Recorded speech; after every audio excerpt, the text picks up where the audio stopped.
7월의 마지막 거래일입니다. 이분과 함께 종목에 대한 이야기 좀 나눠볼 텐데요. 오늘 여유롭게 또 천천히 전략도 한번 세워보도록 하겠습니다. 레몬리서치 김민수 대표님과 함께합니다. 대표님 안녕하세요. 네, 안녕하십니까. 네, 저희 오늘 시간 많은데 준비되셨죠? 예. 네, 그러면 먼저 하겠습니다. 예. 네, 지수 보고 저희 시총 상위주들 흐름 체크해 보겠습니다. 오늘 양시장 좀 엇갈리는 분위기입니다. 코스피 지수는 2,750선 회복을 했는데 코스닥은 800선 공방입니다. 우선 시가총액 상위주들 흐름 머니맵으로 체크해 보면요. 삼성전자는 1% 가까이 오르는 반면에 SK하이닉스는 보합권 정도에서 움직입니다. 한미반도체 2% 정도 하락하고 있고요. 그동안 좀 부진했던 IT 부품 쪽 오늘은 오름세 나타내네요. 삼성전기, LG이노텍 나란히 2% 정도 올라갑니다. 간밤에 테슬라 주가가 또 급락이 나왔었는데요. 어제 또 부진한 실적 내놨던 에코프로 그룹주 2에서 3%가량 하락하고 있고요. 엔캠과 SK이노베이션 제외하고는 2차 전지 쪽은 파란불 들어와 있습니다.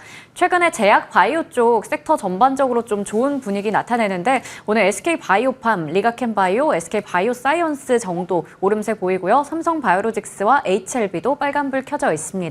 알테오젠 같은 경우 또 52주 신고가 기록하는 모습이죠. 이외에도 조선 섹터 오늘 다 같이 강한 흐름, 게임 쪽도 넷마블이 4% 이상, 크래프톤도 올라가고요. 화장품 안에서도 아모레퍼시픽 강세 보여주고 두산 에너빌리티 5%대 강세입니다. 원전주들도 시세 한번 체크해볼 필요 있겠고요. 우주항공, 국방 쪽은 한국항공우주 제외하고는 대표주들은 좀 쉬어가고 있다 정도 체크해 보겠습니다.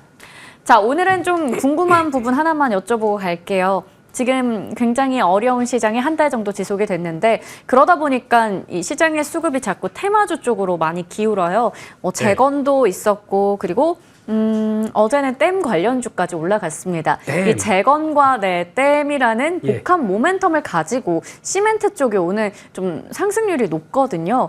이런 단기적인 테마에 대해서 어떻게 보시는지 궁금한 게 단기로 봐야 될지 시멘트는 또 건설 업황이랑도 연관이 있거든요. 그렇습니다. 어떻게 보세요?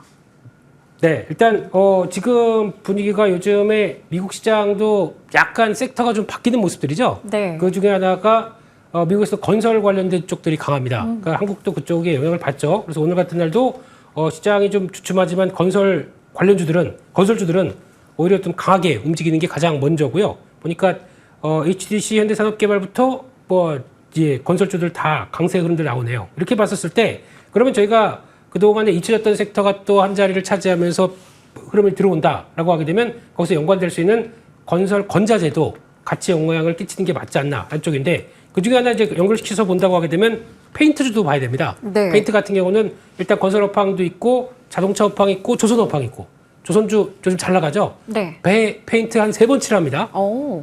해보니까 힘들더라고요. 네. 예? 네. 그래서 이런 쪽 페인트 쪽도 하나의 섹터로 간다 그러면 이쪽도 연관될 수가 있는 쪽이고 시멘트도 마찬가지입니다. 시멘트도 아마 어제 관련된 쪽에서 나왔던 얘기들 4대강 보건 관련된 종목들 좀 강했던 모습들이죠. 근데 그거에 연관돼서 이쪽도 시멘트주를 자극하긴 했는데 그보다 더 중요한 거는 시멘트 쪽들은 또 이제 석회석을 원료로 해서 만들기 시작하다 보니까 그게 예전보다 가격이 좀 떨어졌고 그러면 그에 따라서 가공에서 나와서 가격은 유지가 된다고 하게 되면 수익성은 더 좋아졌습니다. 근데 그거에 비해서 주가가 좀 덜 올랐던 부분들이 있죠. 게다가 지금 대표적인 시멘트주들의 PBR을 보게 되면 다 0.5, 0.4 이렇게 돼서 좀 저평가가 이어졌던 부분들이죠. 그게 어떤 탄력을 받으면서 움직이는 변화다라고 하게 되면 그게 이어지는 과정들을 본다라고 했을 때는 관심은 있다고 봐야 될 것 같습니다. 그래서 그게 움직이는데 아마 건설주의 움직임과 거의 비슷하게 움직일 가능성이 높다는 쪽에서 같이 연관돼서 보셔야 될 것 같고요. 그러면 마지막으로 안간 쪽들이 건자재 쪽이 있겠죠. 네. 이쪽도 같이 영향을 끼친다라고 하게 되면 건자재의 대표주자 KCC가 있겠지만은 생각보다 실적은 괜찮은데 좀 크게 떨어지지 않는데 좀 약했던 종목들 보게 되면 벽상 같은 경우도 같이 흐름들이 나올 수 있겠다라는 쪽에서 관련해서 변화를 다 같이 연결시켜서 보시는 게 맞지 않나. 예. 총 정리. 예. 끝내겠습니다. 좋아요. 단순 테마주적으로 우리가 시멘트 쪽 볼 게 아니라 건설의 업황까지 체크해서 함께 좀 엮을 수 있는 종목도 말씀해 주셨어요. 건자재 쪽도 마찬가지로 벽산까지 확인해 봤습니다. 자, 그러면 저희 간단하게 하나만 더 여쭤보도록 할게요. 네. 깜짝 질문이긴 한데 네. SK 하이닉스 19만 원도 깨졌잖아요. 굉장한 또 부담입니다. 반도체 조정이 길어지는 것인지 삼성전자는 실적, 확정 실적 잘 나오면서 오늘 오름세지만 SK 하이닉스 대조적이고 엔비디아 직격탄을 받는 HBM 관련주도 많습니다. 이 부분 어떻게 보세요? 네, 마음이 아픕니다. 네, 그동안 주도를 했다가 여기까지 내려오다 보니까 빠르게 내려왔었죠. 그러다 보니까 좀 아픔이 나오는데, 근데 그런 과정은 있는 것 같아요. 지금까지 저희가 바라보는 게 메모리 반도체 1등은 삼성전자, 2등은 SK하이닉스였다가 SK하이닉스가 먼저 또 HBM과 함께 막 달려갔었다가 조정폭이 좀 컸었죠. 근데 지금은 이제 메모리 업황만 본다고 하더라도 그래도 대장은 난데 라는 생각이 들다 보니까 삼성전자의 흐름들과 하이닉스가 약간 역전되는 과정들 이게 좀 보여진다고 봐야 될 것 같습니다. 그런 쪽에서 지금은 어차피 사이클 쪽으로 본다고 하더라도 여전히 아직은 뭐 그렇게 확장이 끝났다라고 보기 힘들다는 쪽에서 그러면 이제 주인이 약간 좀 바뀌어가는 과정들 정도로 해석을 해야 될 것 같고요. 그렇게 되면은 삼성전자가 움직이면서 같이 하이닉스도 이어가는 반응들인데 그렇다고 해서 이게 둘 다 이제 미국의 빅테크 기업들의 어떤 실적 충격과 함께 좀 약화될 것이냐 서서히 회복되는 국면들이 나온다라고 보게 되면 지금부터는 다시 가격 메리트가 충분하기 때문에 이제 어느 정도 좀 반영이 되는 과정들을 노리셔야 되겠죠. 그래서 아마 급하지는 않습니다. 급하지는 않지만 방향은 다시 충격받았다가도 서서히 회복한다라는 쪽에 포인트를 맞추면서 이를 준비해 나가시는 과정들이 좋지 않을까 생각되고 있고요.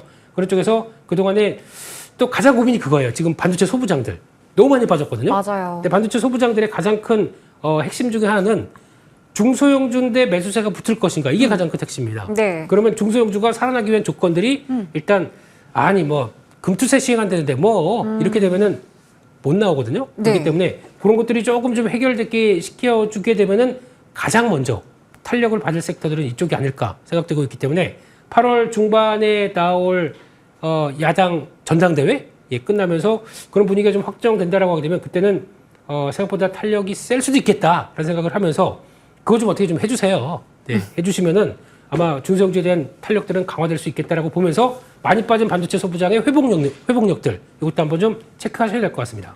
네, 반도체 섹터에 대해서 전반적으로 전략 좀 자세하게 나눠봤습니다. 자, 그러면 오늘의 잠금 해제 종목들 하나씩 확인해 볼게요. 첫 번째 종목은 세트랙 I입니다. 독보적인 우주항공 기업이라고 하는데 투자 포인트 확인해 보도록 할게요. 자, 먼저 기술력입니다. 또 위성 업체거든요. 네, 네. 위성 업체, 일단 중소형 위성 시스템 쪽과 위성 관련된 쪽의 탑재 부분품 이런 네. 쪽에서 아마 스페이스 IT라고 제작한다라고 하게 되면 상당히 또 관심이 많은 쪽이고 게다가 위성 관제 소프트웨어 그리고 또 관련된 쪽에서 영상 처리 소프트웨어 모든 거 다 한다고 봐야 되겠죠. 중소형 위성에는 내가 강자 이런 느낌으로 보셔야 될 것 같은데 최근 들어서 수주 관련된 소식들이 나왔는데 시장에서 세론으로 반영했습니다. 네. 근데 세론 끝나면은 그렇다고 뭐 수주가 취소되는 것도 아닌데요. 이게 기반으로 해서 성과 나온다고 하게 되면 앞으로는 기대가 되는데 오늘은 밀린다고 하더라도 역시나 어느 정도 지지권 들어온다. 그러면 계속 관심을 둬야 될 회사라고 생각되고 있고요. 일단 기술력이 눈에 띕니다. 보니까 0.3m라고 하게 되면 30cm인가요? 네. 맞아요? 네, 30cm 고해상도 관측 위성. 네. 그러니까 위성으로 찍으면은 30cm까지 다 보인대요. 네. 놀라운 기술 아닙니까? 그렇네요. 네. 제가 맞는지 모르겠습니다. 근데 그렇게 얘기를 하는 거 보니까 그런 쪽에서 글로벌 세 개사가 기술력을 보유하고 있는데 그 중에 하나입니다. 근데 그 중에 원탑이 있는데 상장 폐지가 됐어요. 그러면 실질적으로 상장된 회사는 두 개밖에 없는 겁니다. 네. 네, 그런 쪽에서 강한 기술력을 보유하고 있고 이게 말씀드렸던 스페이스 IT로 납품이 돼서 탑재가 된다. 그러면은 앞으로 기대감이 높고 또 정부의 입장도 그렇죠. 앞으로 초소형 위성, 군사 위성을 비롯해서 많이 쏴서 민간과 함께 운영을 해가겠다는 입장이다 보니까 이런 부분들은 앞으로 눈여겨봐야 되겠다 생각이 들고 있습니다. 네, 독보적인 위성 업체로 세트랙 I 확인해 봤고요. 그 다음 포인트는 수주 잔고에 대한 부분입니다. 올해부터 내년까지 이 수주 잔고 매출로 대량 인식된다고 하더라고요. 네, 4월 달에 한화 시스템이 한 1,000억대 수주를 했고요.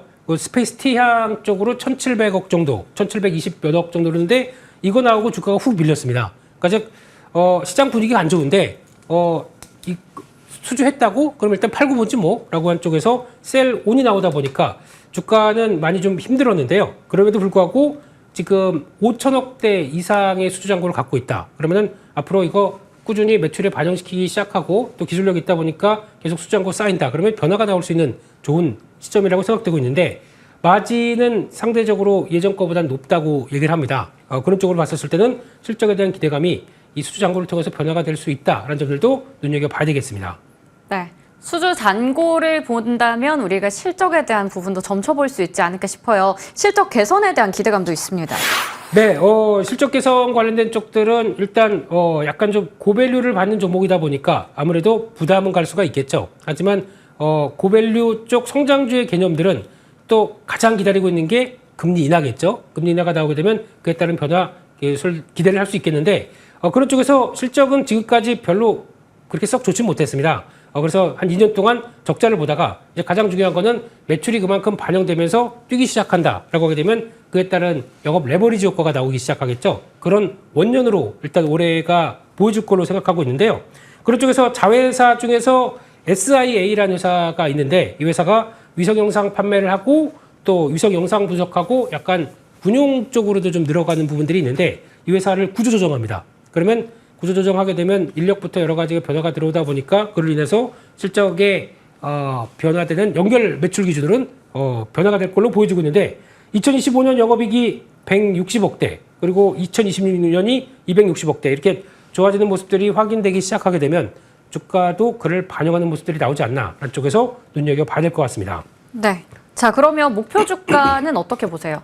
네, 목표 주가는 지난번에 나왔던 고점대가 58,500원이 하나가 있는데 그냥 그거 하겠습니다.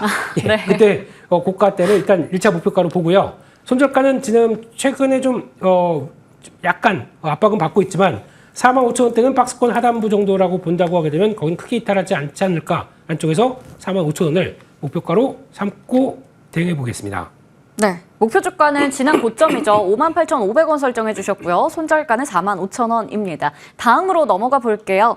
하이텍팜. 하반기에 또 주인공이 되고 있는 게 제약바이오입니다. 반도체주가 좀 쉬어가니까 대안주로서 많이 주목을 받고 있는 상황인데 일단은 첫 번째 투자 포인트 보도록 할게요. 품절? 어떤 게 품절이죠?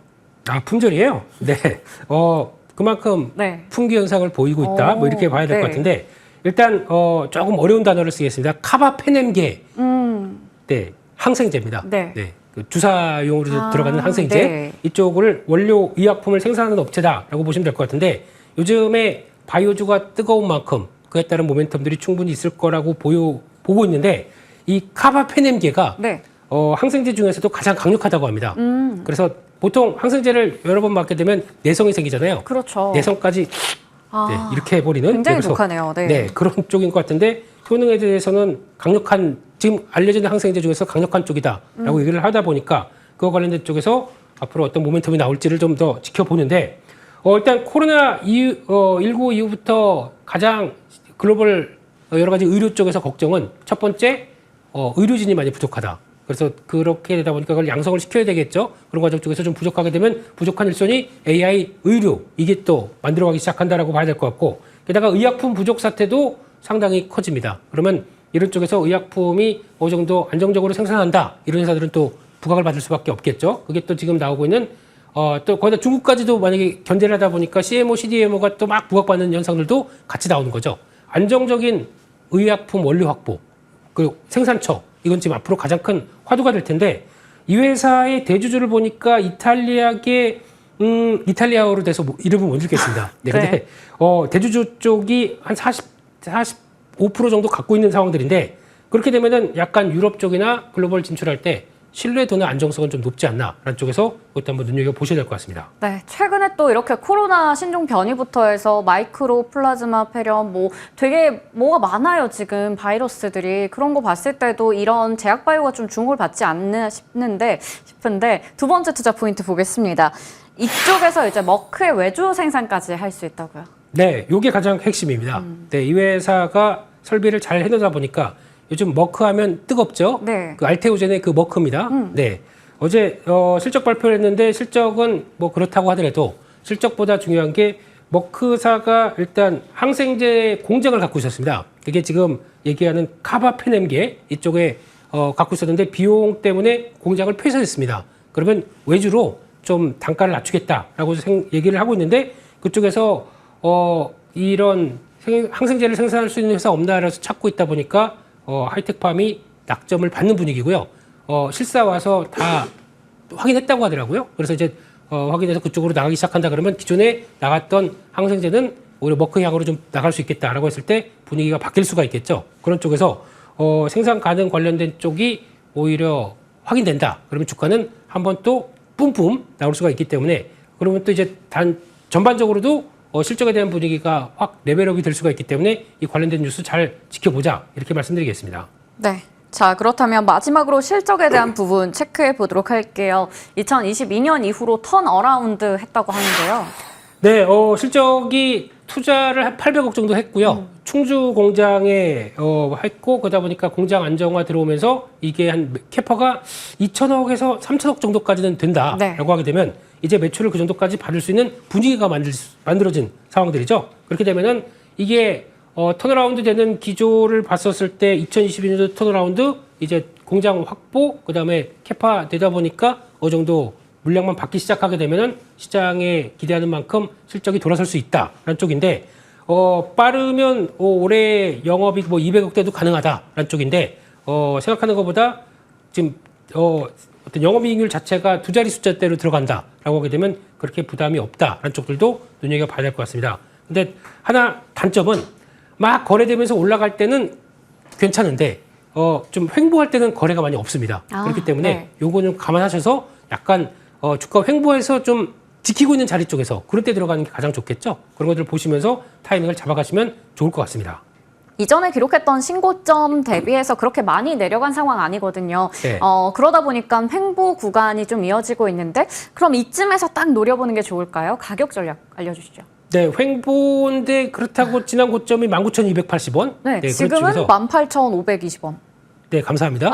예. 그래서 그런 정도에서 그래도 모멘텀이 꺾이지 않았는데 거래는 완전히 바닥입니다. 그러면 여기서 거래가 다시 쭉 늘어났을 때 위로 가겠는지 아래로 가겠는지인데 제가 보기에는 위, 아래, 네. 위, 네. 위, 아래, 예, 위쪽이 더 높다고 네, 생각되고 위쪽. 있고, 예, 네. 그래서 그런 쪽으로 봤을 때는 지난 고점 때 넘어서 약간 업사이드는 아까 말씀드린 캐파까지 생각한다. 그러면 30%는 더 늘려도 되지 않을까라는 쪽에서 약간 24,000원대 목표가 말씀드리고 싶고요. 손절가는 16,500원으로 말씀드리겠습니다. 네, 직전 고점을 돌파할 수 있는 가격으로 목표 주가는 24,000원, 손절가 16,500원까지 체크해봤습니다. 지금까지 레몬리서치 김민수 대표님과 함께했습니다. 대표님 고맙습니다. 감사합니다.